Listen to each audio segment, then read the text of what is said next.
bahwa lu menghadirkan NCT Dream ya kan? Sebagai BA. Iya. Emang Raymond lo budget marketingnya segede itu? 2 jam pertama sih kita trending topic, excited. Setelahnya kita kayak oh shit. Oh my god. Lu pikir gampang lolanya, capek banget Will. Ya Allah.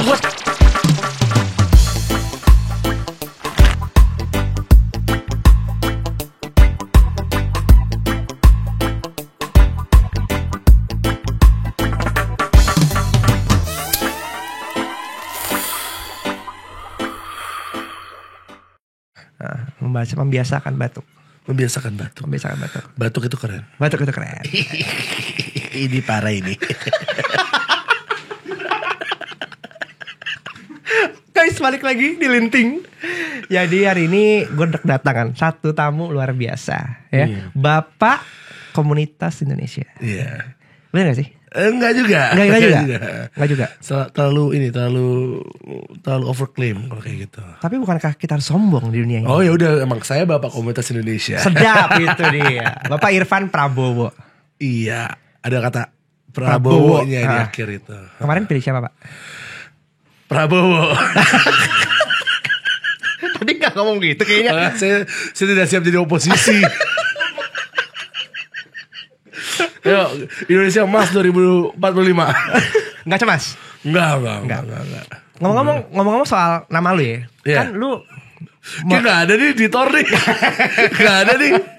Gak apa-apa ya, penting asik kita kan. Ya udah, oke, boleh. Ngomong soal nama lu. Yeah. Kan nama lu Irfan Prabowo. Yeah. Tapi kan lu mengklaim diri lu Fanbul. Fanbul, bener. Katanya dengar-dengar bagus tuh nama Fanbul tuh. Bener, gue udah cek primbonnya sih positif. Bener, ini bener. Fanbul itu kalau di primbon itu tuh dia lambangnya belut. Oh. Iya, jadi kayak Unagi. Bangkok. Jadi enak gitu. Kalau di sushi teh paling mahal tuh. Iya bener sih, makanya jadi mahal. Makanya jadi mahal gitu. Itu yang akhirnya membawa lu sampai karir sekarang. Iya bener, belut itu maksudnya lincah kemana-mana gitu. Gitu. Tapi ya Fanbul itu sebenarnya nama. Jadi dulu nama Irfan tuh banyak banget. Zaman Friendster. Oh iya. Nama Irfan tuh banyak banget. Tetangga gue ada 2 orang Irfan, di sekolah gue ada 2 orang SD. Itu SD apa ya kalau gak salah. Ada nama Irfan. Terus kakak gue bikinin nama di Friendster biar gak sama, Irfan Bul. Karena gue kayak suka bully orang dan gembul badan gue. Oh, Fan tuh, Bul tuh bukan gembul ya, tapi bully juga. Dan waktu SMP dikira bullshit karena emang ngomongnya bacot doang gitu lah. Gitu ya udahlah. Jadi ya gitu lah. Karena diperpendek jadi Fanbul. Dulu nama Irfan Bul. Oh, gitu. Keren sih. Dari kecil udah sangat filosofis ya. Iya. Saya nongkrong sama Plato. Ya anyway. Lu kan banyak berkecimpung di marketing ya. Yes. Dan ini Linting. Linting tuh apa?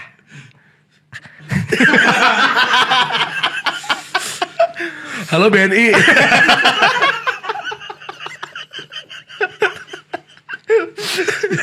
Ya Linting tuh bukan yang itu, Pak. Bukan yang itu. Ya ini Lika-Liko Marketing.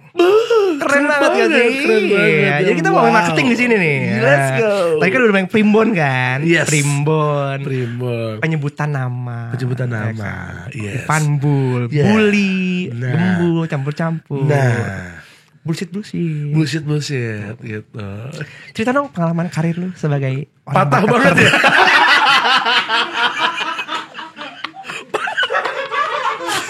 Yes.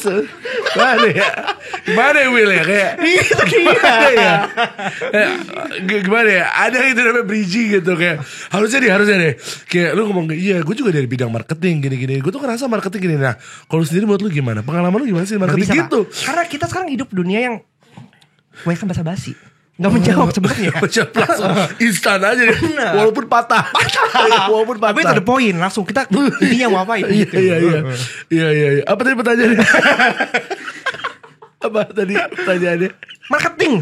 Oh iya. Kenapa lu bisa masuk marketing sih? Panjang nih cerita ini. Nah tapi oke, kita jadi marketing gue tuh nggak sengaja Will masuk ke marketing. Dulu tuh gue background gue di Jogja itu lebih banyak di NGO sama social movement. Keren. Ngajar. Cuman kebetulan emang seringnya megang itu adalah tim yang ngumpulin volunteer atau yang ngumpulin crowdfunding.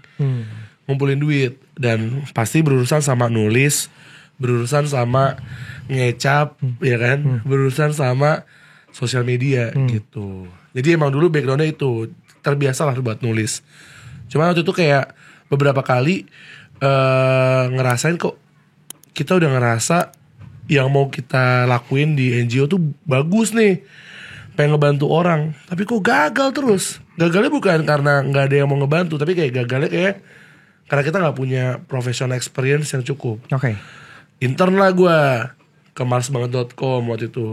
Bangkrut sekarang. Udah hilang ya. Christian Sugiono. Bangkrut. Ya hilang lah. Terus gue akhirnya kerja di agensi, pindah lagi ke Hipwi. Bangkrut juga. Ada apa dengan lu? Ini tunggu. Ini apakah lu belum ganti nama atau gimana? Saking licinnya nih pleset semua. Namanya Banbul. Enggak, namanya tetap Banbul gitu. Apa karena lu pindah kayak bangkrut ya? Licin jatuh pleset. Saya ambil keuangan kantor. Canda. Gue masuk ke marsbanget.com, ke agensi juga bangkrut lagi. Merah Pro udah. Gue gak tau tuh bangkrut atau udah gak dilanjutin. Hipwi juga kayak gak dilanjutin kan. Masih vakum lah sekarang gitu. Cuman itu 3 perusahaan itu yang akhirnya kayak ngebuat gue bangkrut.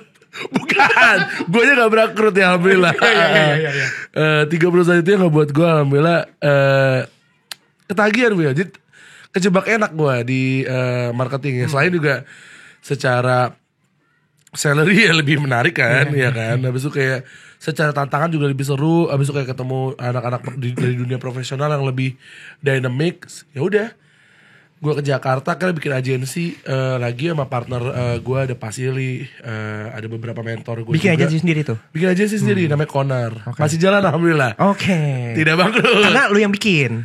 Bukan gitu ya. Iya kan? Oh, makasih loh. Iya. Makasih loh. Masih jalan sampai sekarang. Walaupun gue udah cabut dari situ. Ya udah, terus habis itu ke Lemonilo, sempat ke Pitik sebentar, sekarang di Ismaya, ya nanti lanjut cabut ke Invia Group. Oh, sedap. Gitu. Marketing akhirnya ya ketemu ya. Marketing. Walaupun gue sekarang kayak lagi banyak mau bakal lebih belajar bisnis sih. Oke. Gitu ya. Marketing kan lebih ke ibarat kata ada bensin, ada mesin ya. Marketing itu kan lebih kayak gue bisa bilang mungkin mesinnya ya, bensinnya ya gitu. Mesinnya ini gue juga pengen belajar nih. Oke. Which is business kan. Oke. Gitu. Di pengalaman lo NGO itu kan NGO itu kan duit terbatas ya menurut gue ya. Ya kan? ya. Artinya kan ketika lu ngeluarkan ide itu kan sesuatu yang kayak kalau bisa murah banget, kalau bisa gratis banget nih gitu. Benar. Tantangan nggak sebagai seorang marketer sekarang? Menurut gue kan seorang marketer juga. Bener. Kalau duitnya banyak mah semua juga bisa gitu kan. Tapi kreatif marketer adalah seorang yang gue gak perlu banyak duit, gue bisa ngatur impact yang luar biasa. Kayaknya, tapi gue bersyukur banget justru karena gue di NGO itu ngebuat gue akhirnya at least gue ada, gue 5 tahun lah di NGO dan social movement lah di Jogja. Gue itu karena belajar untuk ngecap ya, belajar ngerayu orang, memanipulasi orang buat entah dia jadi volunteer atau berdonasi. Itu yang ngebuat knowledge itu gue bawa terus sampai sekarang. Jadi no matter duitnya lebih banyak atau lebih sedikit, sebenarnya frameworknya itu aja gitu. Frameworknya adalah tentang gimana lu bisa storytelling your idea kan, and then make people believe with your idea kan, sebenarnya kayak gitu. Dalam format ya mediumnya macam-macam nih. Kalau sekarang ada sosial media, ada event atau apapun itu gitu kan. Jadi dan kebiasaan gue nyiptain movement itu tuh kebawa dari zaman NGO sampai sekarang gue ngelakuin marketing. Jadi format-format campaign yang gue buat selalu formatnya tuh movement gitu. Jadi kayak ada masalah yang mau kita selesaikan, dan masalah yang kita mau selesaikan itu selalu kita komunikasikan. Yang harapannya orang yang lihat konten ataupun campaign tersebut nggak cuman sekadar ngelihat produk ya, tapi ngelihat bahwa oh si brand ini lagi bikin sebuah movement gitu. Dari pengalaman lu yang di Lemonilo itu kan menurut gua menarik ya, bahwa lu menghadirkan NCT Dream ya kan? Sebagai BA. Emang Lemonilo budget marketingnya segede itu?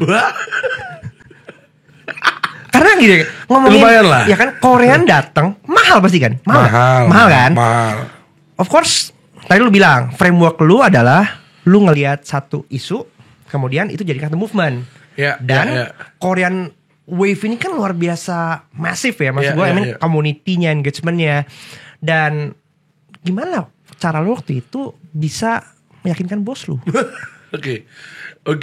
Ya, NCT Dream nih jadi BA-nya Lemonilo ini ceritanya cukup unik sebenarnya. Gue masih ingat banget. Juli 2020, tanggal 10, masih ingat banget. Anjay. Waktu itu lagi ada trending topik NCT Dream is coming. Trending topik, tapi trending topik nomor 10 lah kalau gak salah. Terus tiba-tiba admin gue nge-repost sebuah kalau nggak salah ada kontennya Babah Ustadz Chen di situ yang ngait-ngaitin Lemonilo itu sama NCT Dream karena warna hijau, NCT Dream juga warna hijau gitu kan, rambutnya Chen Le waktu itu juga hijau ya kan, dikait-kaitin sama warna mie yang hijau dan semacamnya lah. Terus di repost sama admin gue, dikasih hashtag NCT Dream is coming. Itu tweet di repost gue nggak tahu kalau nggak salah 50.000 atau 100.000 retweet. Viral, trending nomor 1 di Indonesia. Dan 2 jam pertama sih kita wih trending topic, excited. Setelahnya kita kayak oh shit. What have I done? What did I do? Karena abis itu komennya adalah tentang lo jangan cuma riding the wave ya. Lo jangan cuma kayak manfaatin momen ya. Lemonilo jangan jadi badut ya gitu. Jadi kayak komen-komennya tuh serem-serem banget gitu. Admin gue itu di Twitter juga udah ketakutan. Dan waktu itu yang kita lakuin adalah ya udah kita nggak bisa ngeles lagi. So waktu itu kita langsung ubah persona di Twitter kita ya udah. Dan kebetulan admin gue juga a big fan of NCT Dream waktu itu. Jadi udah gue bilang jadi ini akun personal lu. Jadi ini akun personal lu. Dan lu minta maaf dulu. Lu bilang lu emang fans ya NCT Dream. So ya lu minta maaf dulu aja deh. Abis itu udah jadi akun personal lu. Jadi kayak tweetnya dia abis itu berubah jadi beber kayak ikutan ngarep. Ya kan. Dan tren Lemonilo dikaitin sama NCT Dream itu berjalan berbulan-bulan. Sampai di tahun 2021 tuh trending lagi. Karena banyak fans-fans yang bikin package Lemonilo dikasih NCT Dream. Jadi movement beneran anjir. Jadi movement. Gak sengaja tapi ya ini ya. Gak sengaja. Terus gue pikir kayaknya gak bisa. Kayaknya ini perlu kita manfaatin dalam tanda kutip gitu. Kita himpun lah. Komunitas ini kan udah terbentuk secara organik gitu ya. Yaudah terus kita bikin akhirnya Lemonilo Club.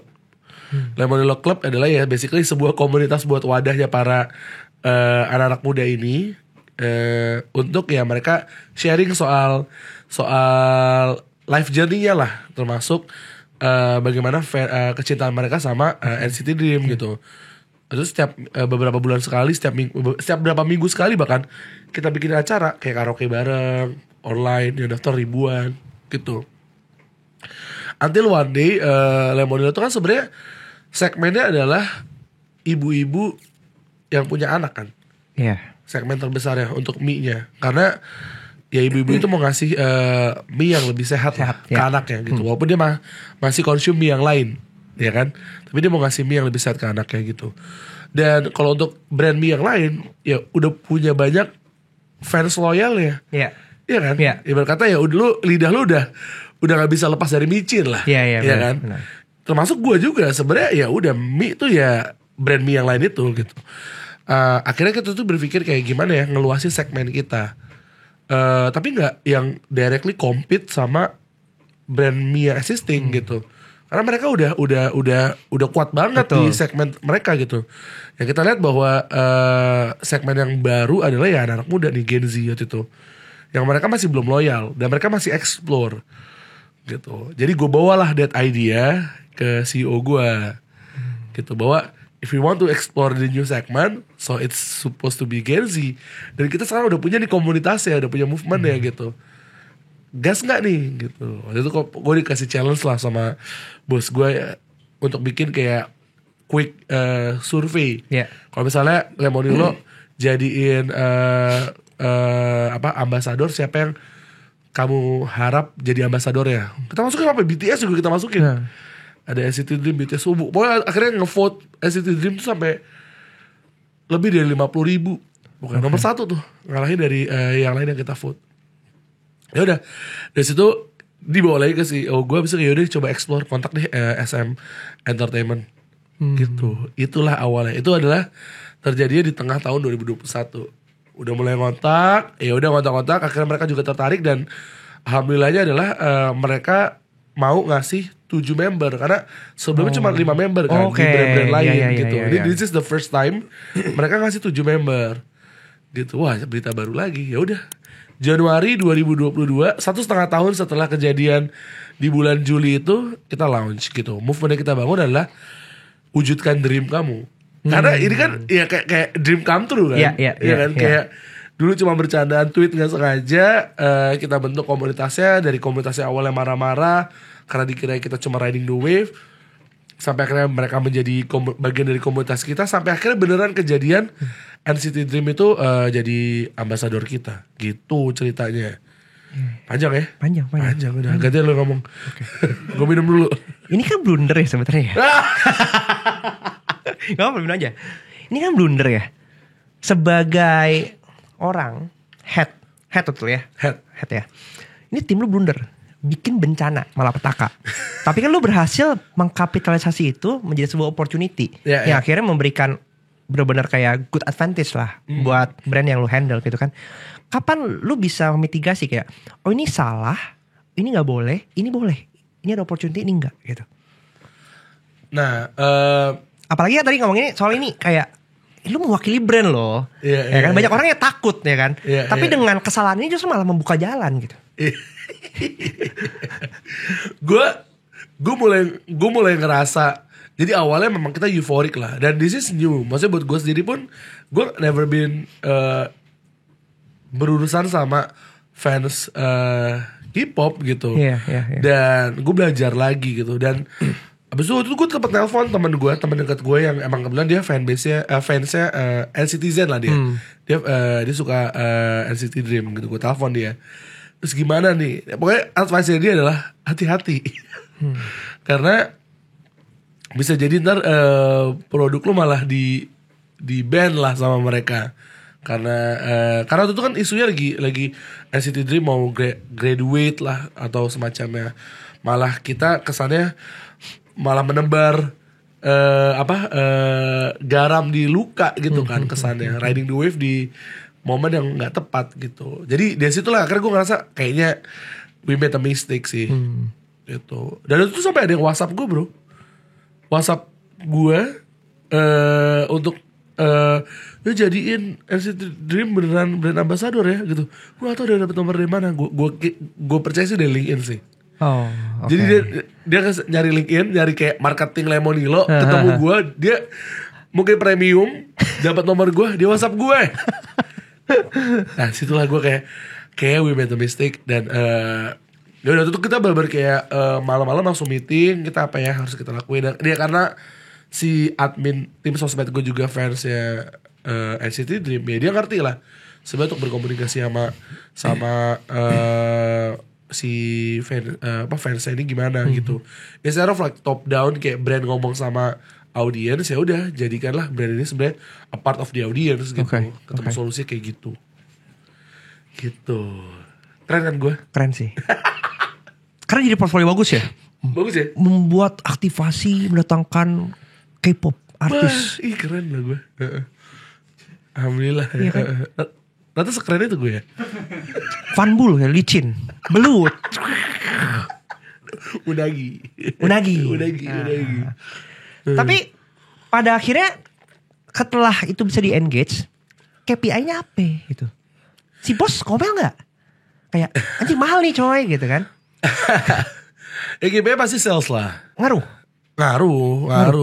Itu ada photocard di dalamnya. And that time photocard tuh is a thing ya. Sekarang masih lah orang sampai sekarang bahkan mereka masih collect photocards kan. Dan photocard ini kan nggak bisa dapat di mana-mana selain beli di di Mi gua. Dan itu gue mau make sure photocardnya kualitasnya bagus, fotonya bagus gitu. Ada beberapa brand lain yang execute photocard asal ada doang kan.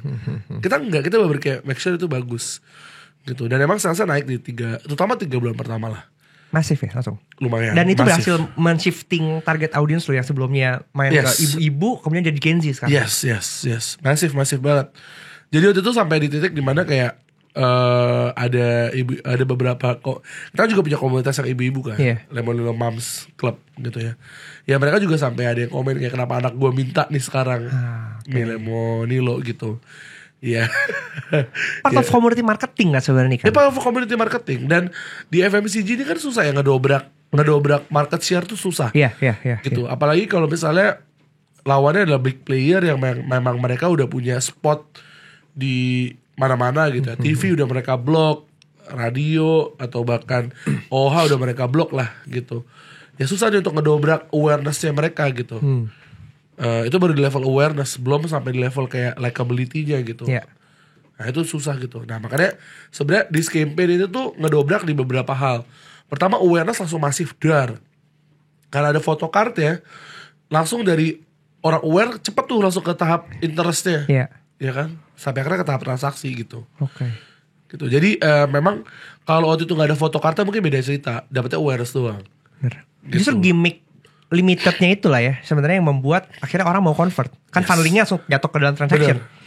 Waktu itu sampai photocard kita dijual kayak Dijual lagi? Oh oportunis sekali ya. Oh iya ada jual 20.000, 30.000 kayak lah biaya 7.000. Apakah itu cikal bakal dari NFT? Iya benar ya. Kenapa NFT sekarang bu itu ya? Karena murah semuanya. Nanti makan waktunya kalau bulan lagi kok. Oke. Utilisasi juga belum jelas. Mungkin kalau waktu itu lu ini mungkin apakah lu ternyata jangan-jangan pencetus NFT pertama kali ya? Jangan ngomong lah ya. Nanti ketahuan lagi. Gak usah ngomong ya. Halo Mbak Peti. Mbak Peti.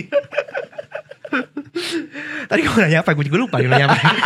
Lagian patah banget ya loncat orang marketing loncat ke NFT. Oh kepikiran kan pop up gitu loh. Iya deh oke. Kan spontan uhuy.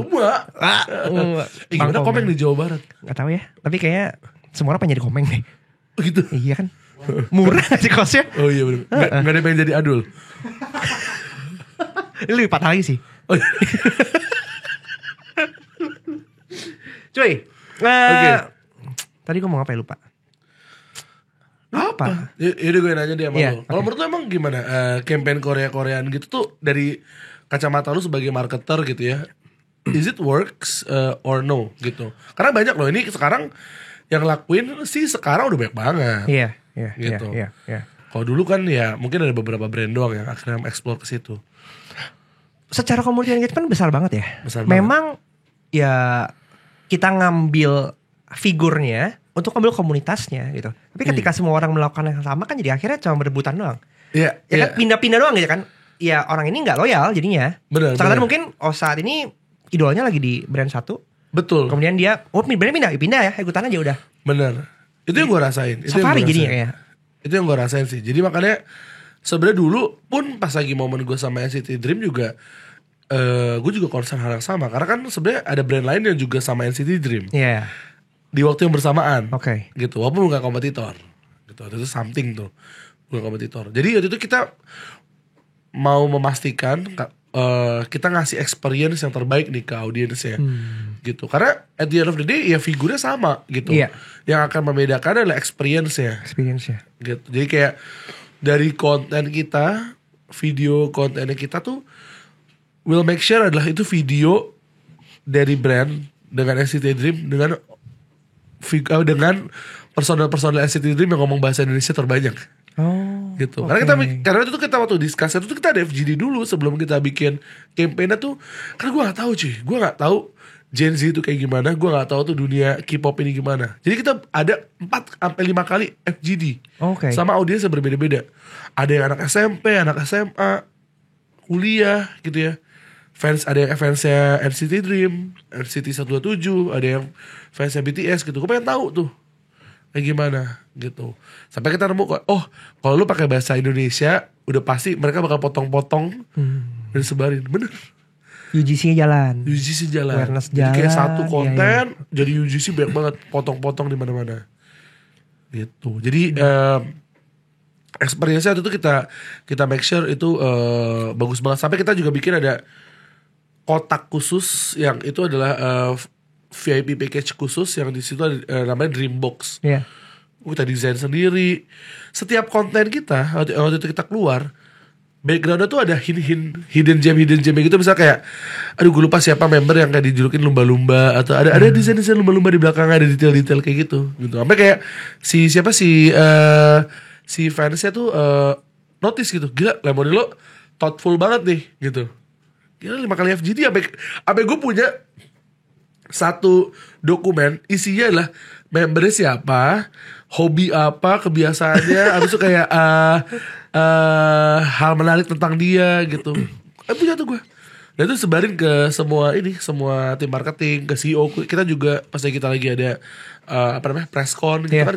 Ya, we want to make sure bahwa kita nggak sekedar kayak boomers yang memanfaatkan kesempatan. We want to be a part of this movement juga gitu. Iya. Kan dari obrolan ini gue note ya, kayak gue berapa kali point out, nge-highlight strategi marketing yang selalu lu implementasikan itu lu selalu menggunakan gimmick. Iya gak sih?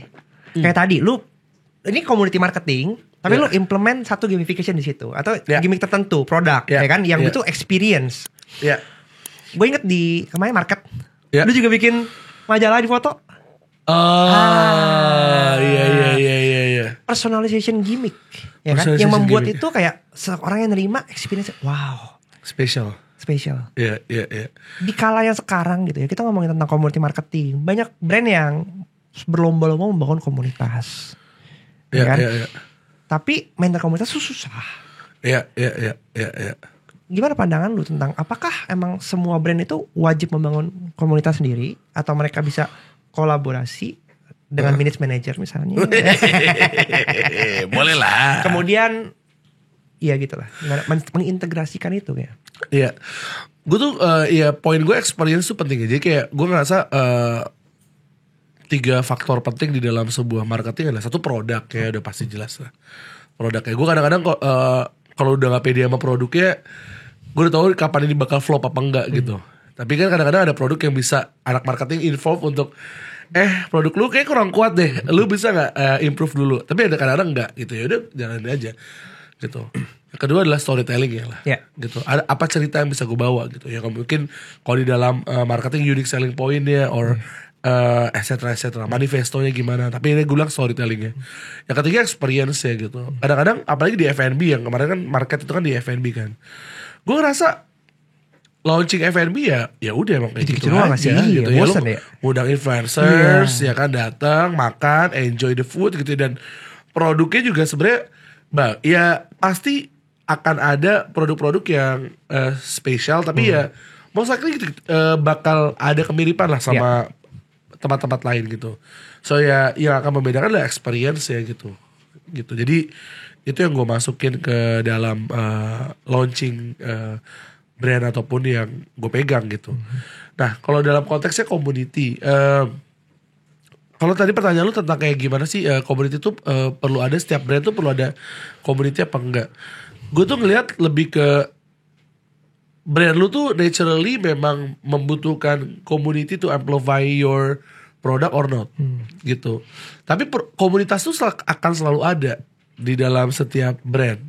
Bedanya adalah brand yang lebih membutuhkan waktu panjang untuk di-consume atau dikulik, itu biasanya lebih naturally lebih punya banyak komunitasnya. For example otomotif. Lo lebih banyak ngulik tuh, ya kan? Lebih banyak ngulik, lebih banyak mempelajari, komunitasnya lebih engage lah di situ. Atau misalnya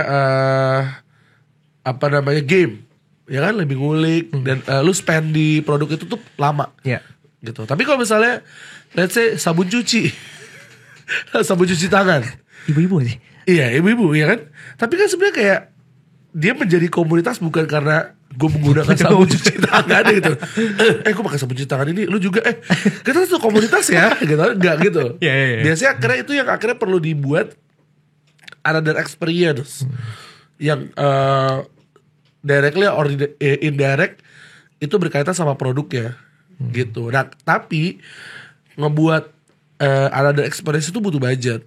Betul. Belum itu semua brand itu siap gitu. Jadi kalau misalnya emang brandnya kecil, budgetnya kecil, tapi memang naturally dia produknya tuh yang di spend lebih banyak untuk orang kulik, itu bakal lebih murah tuh biasanya. Karena orangnya udah otomatis ngumpul sendiri gitu. Misalnya based on hobi, interest kayak gitu ya.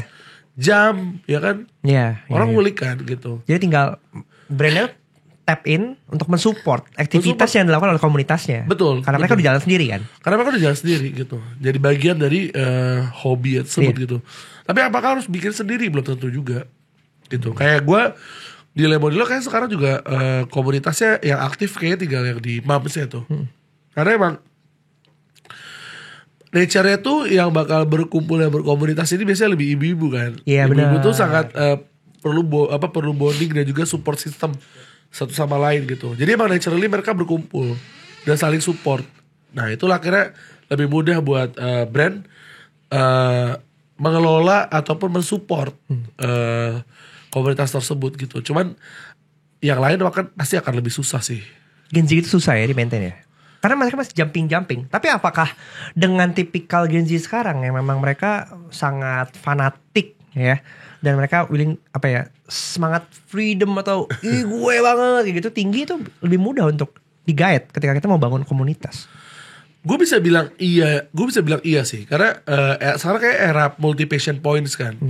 Dimana kayak setiap hal itu ada cult-nya lah. Ya kan? Lo mau dari segi hobi sports, lo mau dari segi hobi apapun tuh ada cult-nya.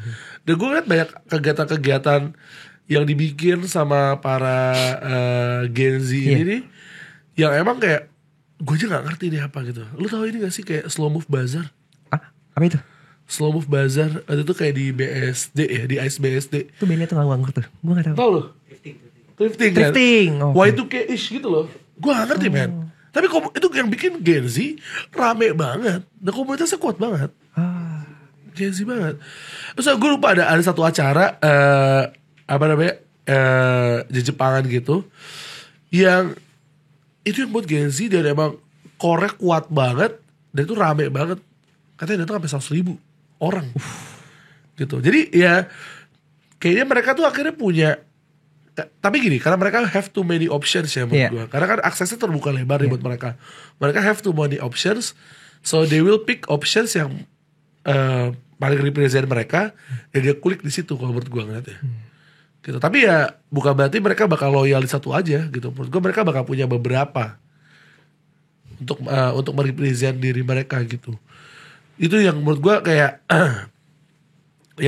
kayak justru dan lihat juga dari ini sih Will, kayak spending marketing kayak sekarang digital nih agak slightly turun. Kayak duit dikeluarkan ke community activation. Ya kan, offline event gitu. Tapi offline event juga dipilih nih, karena nggak semua offline event sekarang rame, karena kan lebih kayak udah mulai fatigue lah, udah mulai too many options lah. Betul. Gitu. Jadi kayak akhirnya masuknya ke komunitas-komunitas yang lebih kecil dan close circle tapi masif. Iya, close circle tapi masif. Nah itu tuh multi passion points di dalam close circle yang masif. Gitu, tinggal lu mencari lah close circle itu. Berarti enak dong punya minutes sekarang. Enak dong punya minutes. Close circle, wanted, most wanted, Oke. Kemudian brand sama belum masuk ke situ. Iya. Enaknya dalam hal apa? Lu pikir gampang lolanya, capek banget Will. Ya Allah. Gue setuju. Lihat tuh masih kerja tuh si Rizka aja tuh. Maintaining komunitas tuh capek banget. Capek banget men. Dan capeknya lagi nih. Lebih ke at some point you have to execute a lot of executions. But on other thing adalah you have to naik ke atas to create the playbook yang bisa nge-cater everything.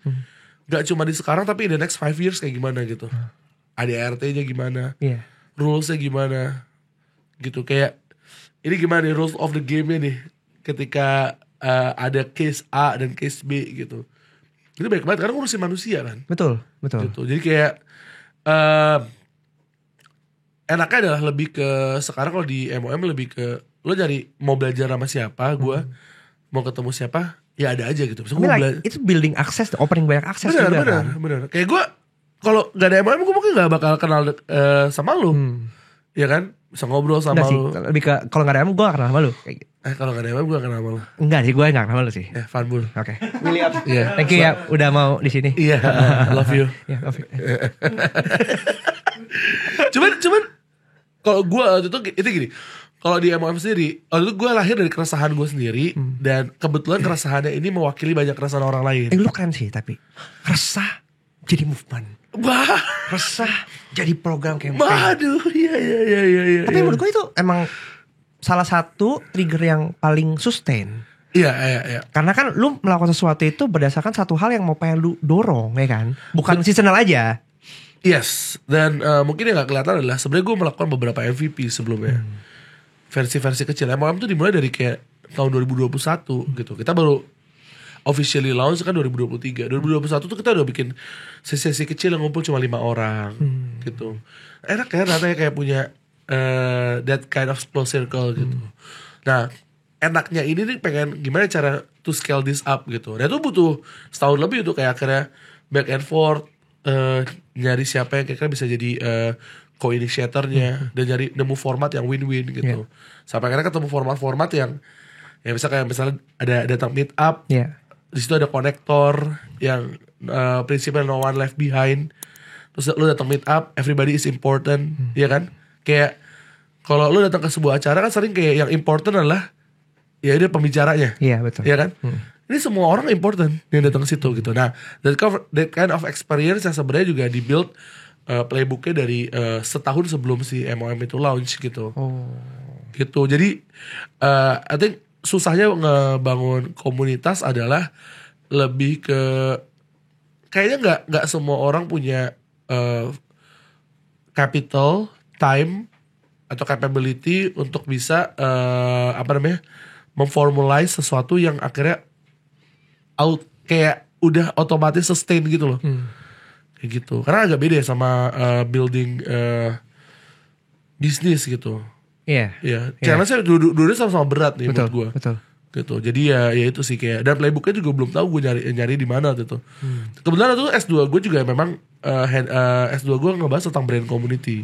Jadi S2 gue tesis gue yang nggak selesai. Jadi S2 gue why mate? Right, yeah, because I write the thesis in English. Okay, that's so hard. That's so hard. Okay. I use Grammarly a lot. Duolingo, ya. Dan itu gue bikin tentang brand community dan gue realize banget journal dan juga reference terkait komunitas itu tuh nggak banyak dan referensinya selalu US bro. Oke. Padahal beda banget ya. Gak relate. Dari culture, social culture beda banget ya. Dia ngomongin Harley, dia ngomongin Lego community gitu. Kayak Indonesia nih kayaknya beda gitu. Gitu aja. Jadi ya akhirnya nguliknya tuh lumayan lama tuh. Ngulik kayak gimana sih nemu format yang tepat gitu. Apakah gini, gue pernah ngobrol sama teman gitu kan, kalau gue build sesuatu ujung-ujungnya kan pasti ya gimana bisa generating revenue juga, ya kan? Karena kan ya semua butuh effort, ya kan? Ini kayak ngurusin orang capek banget gitu kan.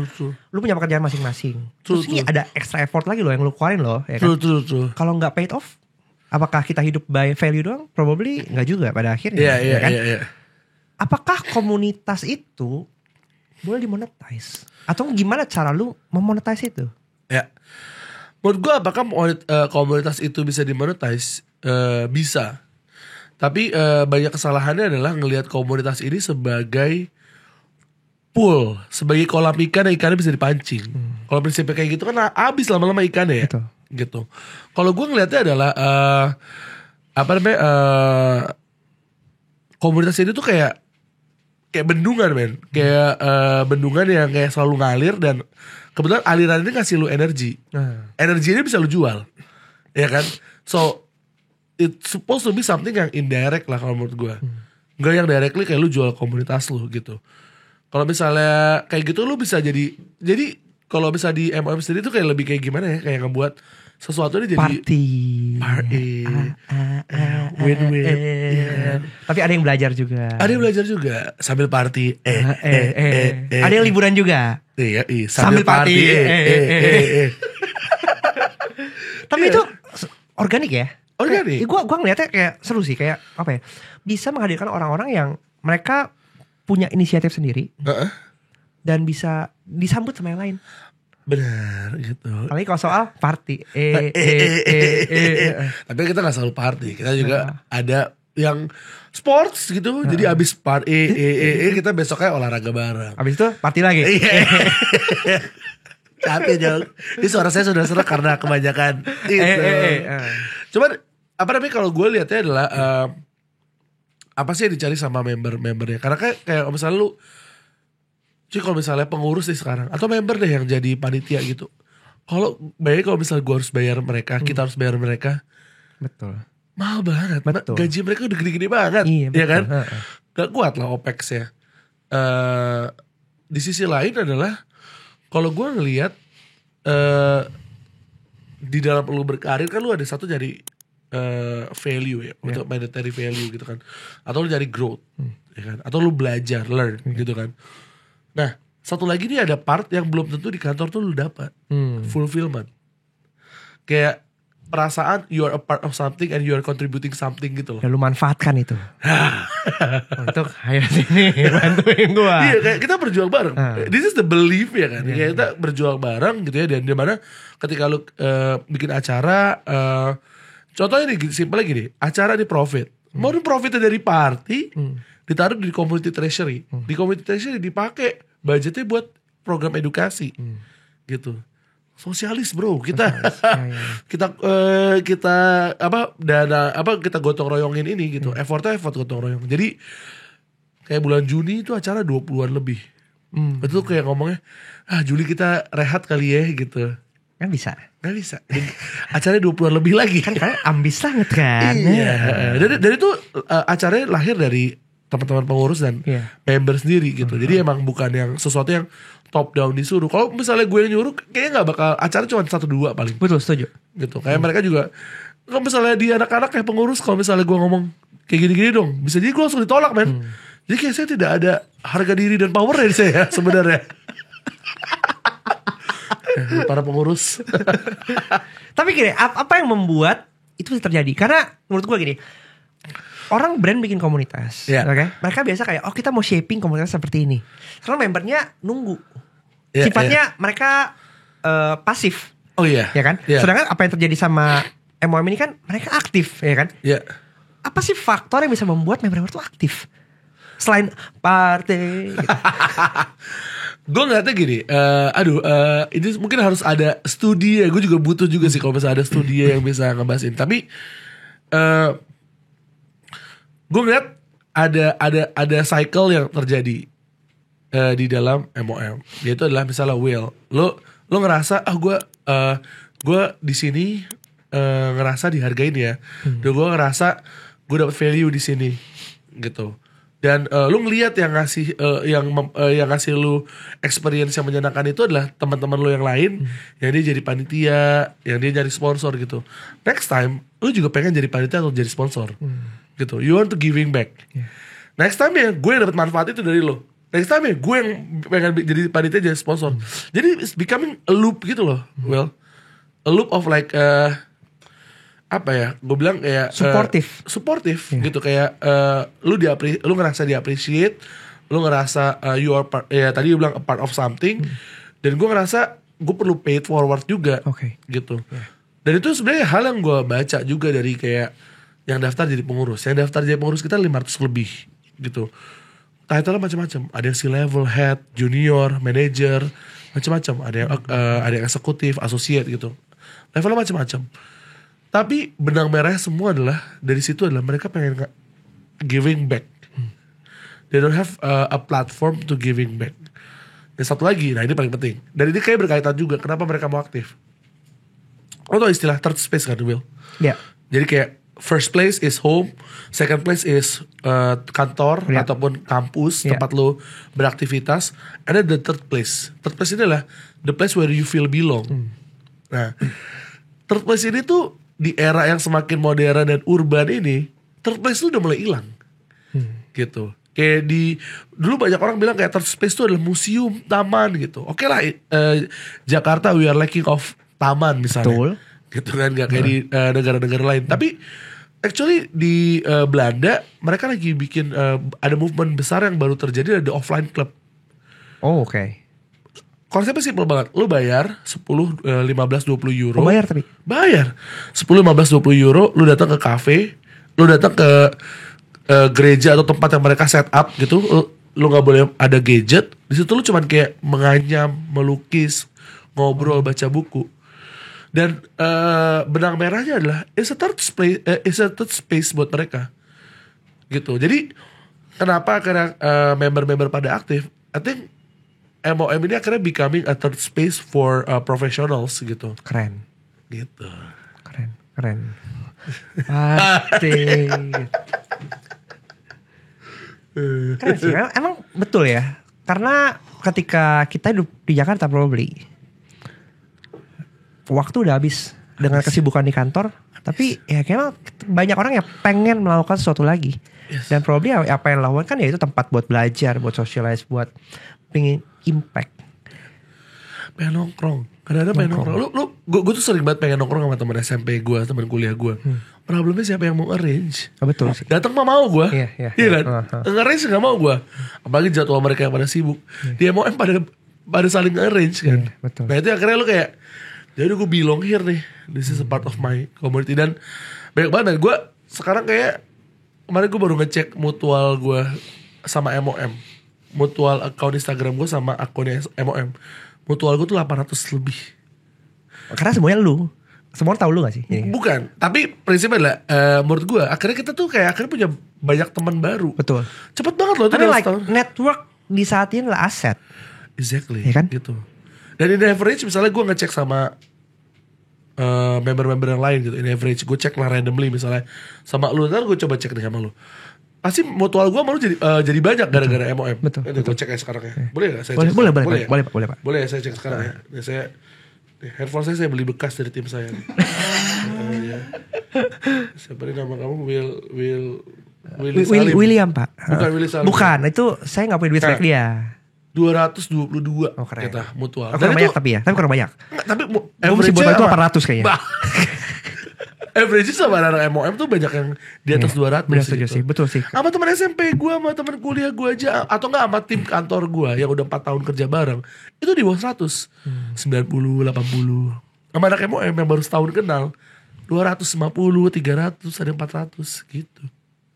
Jadi ya akhirnya jadi wadah buat lo nyari temen juga sih. Betul, nyari temen, nyari opportunity. Ya kan, banyak juga yang ngobrol tentang karir juga, mau pindah karir, cari duit, nyari mentor, ya.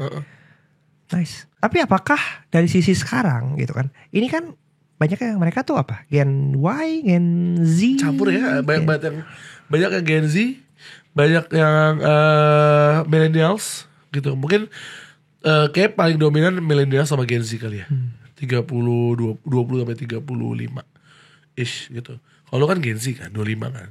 Alpha gue. Alpha lo. Alpha beta. Alpha beta ya kan. Skibidip tau gak lo. Skibidip Rish ya kan. Gak tau deh. Enggak. Aduh. Gagal. Ya oke gagal, maaf. Gak tau tren anak-anak Gen Alpha bro. Iya. Alpha anak gue ya. Iya men. Ohio lu gak ngerti istilah fandom tax. Riz. Aduh maaf. Bro you don't know about it. Gue gagal sih, maaf ya. Sial. Gue terjebak. Anyway, kalau menurut lo tren community marketing ke depan itu gimana? Apakah riding the wave dari sisi K-pop yang of course gini, banyak brand-brand yang mulai placement kayak ke K-drama kayak gitu kan. Is it a good investment? Karena tetap balik lagi fanatisme dari Korean ini kan wave-nya luar biasa besar gitu kan. Bukan cuman Indonesia doang loh, US pun gila fanatik banget. Iya, K-drama ya. Tadi konteksnya K-drama. Kemarin gue ngobrol sama salah satu membernya MOM, si Leo, yang emang dia megang udah brand internasional juga kan. Sebenarnya K-drama tuh is a good investment kalau lu punya brand yang emang itu dijual di lokal sana. Enggak, justru kalau lokal sana marketnya terlalu kecil. Oke. Malah justru di negara-negara yang kemungkinan menonton series tersebut Dan itu ada di beberapa negara. Contoh misalnya yang paling gede kan wave ya untuk Korean ini kan Thailand, Vietnam, ya pasti Southeast Asia lah. In general, kalau lu punya produk kayak misalnya Kopiko, dia dijual di Vietnam, gede loh marketnya dia di Vietnam, jual juga di Indonesia, kayak juga dijual juga di negara-negara lain kayak Kuala Lumpur, kayak di Malaysia gitu ya. Itu make sense buat dia invest di satu spot satu spot K-drama karena mahal cuy, bisa 100.000 USD satu kali placement gitu. Tapi jadi murah kalau misalnya lu ngeliat bahwa jangkauannya beberapa negara sekaligus. Apalagi gitu. kalau K-dramanya top trending ya. Iya benar. Yang main terkenal, ya kan, sutradaranya juga terkenal. Itu udah pasti masuk ke Netflix cepet. Ya karena masuk ke Netflix ataupun masuk ke platform-platform OTT, jadi tontonnya juga sama global gitu.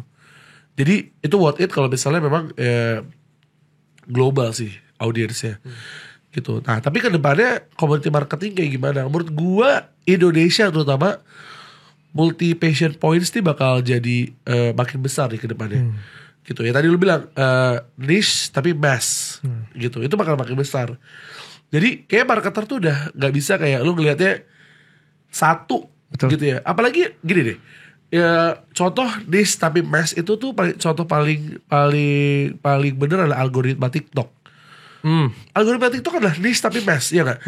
Apa yang lu like gitu kan, lu kan sering like cewek-cewek joget misalnya ya kan, party ya kan, Jakarta Sensor dan semacamnya, lu banget kan gitu. Nah lu kan direkomendasiin konten-konten kayak gitu ya kan, konten-konten kayak gitu, nah itu kan sebenarnya niche tapi mass gitu. Kayak gue misalnya, lu Tamiya deh misalnya, lu coba abis nge-like konten-konten Tamiya gitu, langsung dikasih lu konten-konten kayak tiba-tiba lu ngelihat ada influencers yang mungkin viewsnya cuma 50.000, 100.000 di daerah, tapi dia punya ngulik Tamiya gitu. Atau waktu gue sempet kayak agak lama gue ngulik soal remote control gitu. Konten gue remote control semua tuh. Betul. Gitu. Jadi itu niche tapi mass tuh. Kayak gitu yang akhirnya kayak kedepannya dari segi community, dan community itu bagian dari menurut gue distribution. Enggak, menurut gue community adalah media itu distribution, dan community is not a part of media menurut gue. Sekarang kan eranya adalah ketika lo mau engage itu lo butuh ya konten, media, dan community gitu. Community itu menurut gue bukan distribution ya, apa ya, kayak channelsnya. Bukan channel. Pool. Menurut gue malah ya, coba lagi. Evangelis ya lah, lebih kayak amplifier gitu. Jadi kayak ya kayak bukan yang memang lu perintah untuk mendistribusikan satu hal, tapi lu kasih value ke mereka, dari value tersebut akhirnya mereka mendistribusikan value yang lu kasih. Kayak gitu. Kalau misalnya channel kan lu ya udah lu punya budget berapa, lu punya konten apa, lu boost, beres gitu kan. Itu ya salah. Ketika lu ya community ya lu jadikan komoditas ya kan. Bener. Lu eksploitasi. Bener. Dan memang kalau misalnya lu nggak menemukan model yang tepat buat komunitas ini bisa ngasih impact ke bisnis lo, ya bener gak usah dilakuin daripada tiba-tiba ntar lo milking the community, ya kan? Ya gitu sih. Interesting. Tantangannya susah sih saya, karena probably banyak mungkin brand yang masih berpikir bahwa gue punya komunitas di mana gue bisa milking itu kan. Bener. Di tempat mereka jualan pada akhirnya. Sering banget men. Menurut gue sering banget ya yang akhirnya kesalahan pahamannya adalah ngebuat community itu tuh jadi channel. Karena kalau misalnya dibuat community itu jadi channel, gak bakal bisa compete sama channel lain gitu. Channel lain pasti jauh lebih besar daripada community, ya kan? Community paling berapa? 500 orang misalnya. Channel gitu ya, TikTok bisa jadi isi 10.000, 100.000 orang gitu. Kalau misalnya lu lihat ini sebagai channel, cuma nyebarin konten ke situ, lu distribute konten ke situ, minta mereka nyebarin, ya bakal kalah sama TikTok. Ya udah lu gedein aja TikTok daripada lu ngurusin ini ya. Justru kalau misalnya 500 ini, misalnya lu mau bikin activation bareng, kebetulan nih anak-anak di dalamnya, misalnya ini brand lu adalah brand Le Minerale gitu. Kebetulan komunitas lu adalah para komunitas olahraga gitu. Ya udah kayak lu pada mau bikin acara apa? Acara gue mau bikin lari, rutin lari ya begini, ya udah gue support deh. Lu pada mau bikin jersey bareng gak? Gue support deh, gue bayarin jersey ya. Nanti lu pakai gue nitip logo aja gitu. Nanti gue support lu setiap ada acara lari, gue support lu Le Minerale gratis gitu. Ya dong, lu dapat UGC mungkin. Ya. Lu dapat word of mouth ya. Ya kan? Jadi itu yang akhirnya ngebuat akhirnya community jadi ngerasa dia nge-value gua as a part of their community, dan akhirnya mereka do something for the brand juga gitu. Kayak misalnya tadi ide gua buat Le Minerale, tolong ya. Le Minerale kalau misalnya nge-implement campaign itu tolong ingat-ingat saya gitu ya. Ingat-ingat saya. Kita bisa kok bantu ini ya. Amplifikasinya ya. Betul. Fosfoyer bro, apa yang bisa Fosfoyer? Funbull. Apapun movement boom. Iya kan? Anyway, udah 55 menit katanya. Wih, gila. Gak berasa kan? Gak berasa, gila. Berikan gue satu closing statement yang kita kan ini apa? Hidup di Enggak mau. Gue tau nih pasti udah mau bahas-bahas arak-arak situ tuh. Iya. Indonesia emas. Quick question. Okay. Kalau misalnya lu harus bikin brand baru gitu ya, apakah lu akan pilih brand ambassador atau mendingan lu building community dari scratch? Oke. Kalau gue ngelihat juga nih, ini tipe produknya seperti apa. Kalau misalnya tipe produknya adalah yang butuh trust yang tinggi gitu ya, dan banyak layer untuk dipecahin secara trust tersebut, gue bakal lebih ke community. Oke. Ya kan? Walaupun lama bentuknya. Iya, walaupun lama gitu, kayak B2B gitu misalnya. B2B products gitu, ataupun produk-produk yang misalnya kayak skincare, itu kan barrier untuk entry-nya besar. Oh iya. Karena mereka udah pakai skincare sendiri gitu. Mending gue masuk community gitu. Gue bayar BA yang gede pun belum tentu. Ya udah jadi awareness aja gitu. Nah tapi kalau misalnya gue punya produk yang sebenarnya barrier competitionnya yang nggak yang sebesar itu, dan juga orang tuh juga kalau misalnya orang tuh cuman lebih banyak impuls beli produknya, snack, ya kan, produk-produk beverage gitu, atau enggak F&B gitu ya, barrier atau entry yang kecil banget kan. Ya bener pakai ambassador gitu, karena ya udah langsung awareness masif gitu ya, udah dengan harapan nanti mereka bakal langsung cobain produk kita. Kayak gitu sih. Cakep. Keren sih menurut gua, langsung spesifik ya kan? Butuh conversion cepet, easy, BA bener. The trust, sustainable, community. Keren pak. Keren lah gue. Iya. Lu juga keren man. Lebih keren lu sih. Gue mau nanya deh satu hal, serius deh. Apa sih rasanya sempurna kayak lu? Pesona Cogan. Anjay, statement siapa itu?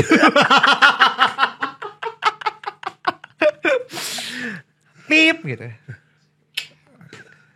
Udah, closing lah. Closing nih? Closing statement. Udah cukup kan closingnya? Udah closing. Iya. Emang biasa closing statement tuh apa? Kalau di sini di nggak ada. Tutup aja langsung.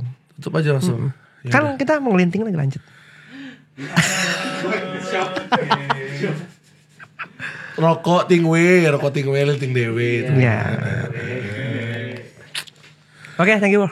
Ya, udah gitu. Udah. Terima kasih teman-teman. Terima kasih. Lupa Fosfoyer semuanya bisa. Jangan lupa follow Funbull. Iya, @funbull. Dan join MOM. Yes, kalau kepilih. Itu yang susah. Bye.